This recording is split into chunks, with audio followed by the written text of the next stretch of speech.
CPAC.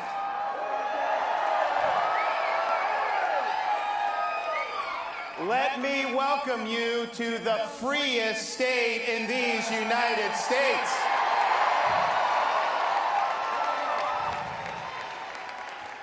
We were lucky to have CPAC in 2021, and I'm happy to inform you, 2021, Florida set an all-time record for domestic tourism coming into our state.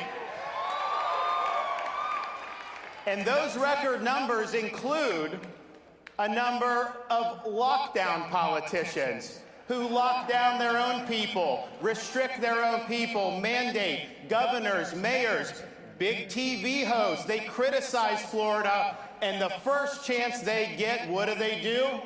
They escape to freedom in the state of Florida. And why do even these biggest critics and lockdowners come to Florida? Well, I think it's simple. From the very beginning, we refused to let this state descend into some type of Faucian dystopia where people's freedoms are curtailed and their livelihoods are destroyed. We protected people's rights. We protected people's jobs. We protected small businesses, and we made sure that every kid in the state of Florida had an opportunity to go to school in person 5 days a week.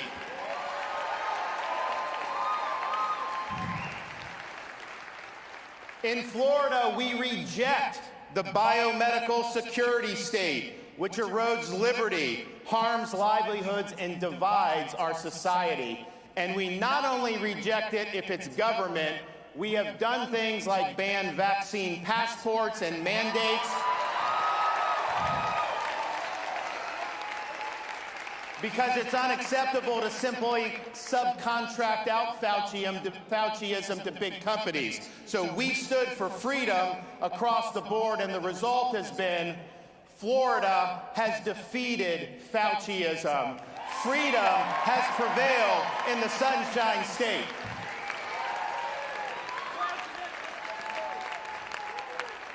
And Florida led when it counted.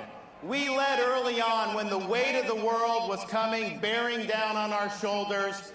Everything we did, we were taking incoming. I remember the summer of 2020. We had the kids saying, you got to go have the kids in school. The teachers' unions, they would put coffins outside the Department of Education building in Tallahassee. They sued me to close the school. But we stood strong, and part of the reason we stood strong because we understand what it means to be a leader.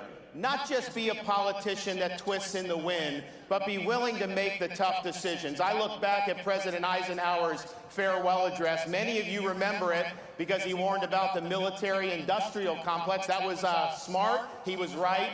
But if you read that speech, he also warned about the dangers of a rising scientific and technological elite. Government was funding more scientific research, and he said when that happens, there's a danger that public policy can be held captive by this scientific elite. And he said, the job of the statesman is not to subcontract out your policy to health bureaucrats or other type of bureaucrats. The job of the statesman is to lead, to take all the interests in society and make sure you're doing what's in the public good. So many governors over the last 2 years would simply defer to health bureaucrats because it was a safe thing to do politically. If things went bad, they can say, hey, the bureaucrats told me I had to do this. Yeah, you lost your job. Sorry, your business is done. The kids are locked out of school, but they're telling me I have to do this. That is not what we did in Florida.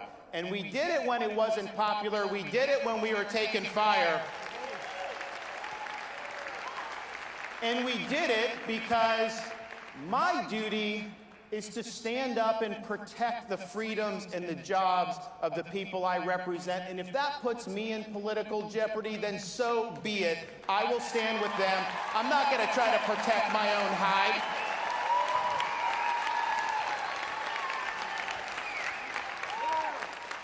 And I really believe, had Florida not led the way, this country could look like Canada or Australia.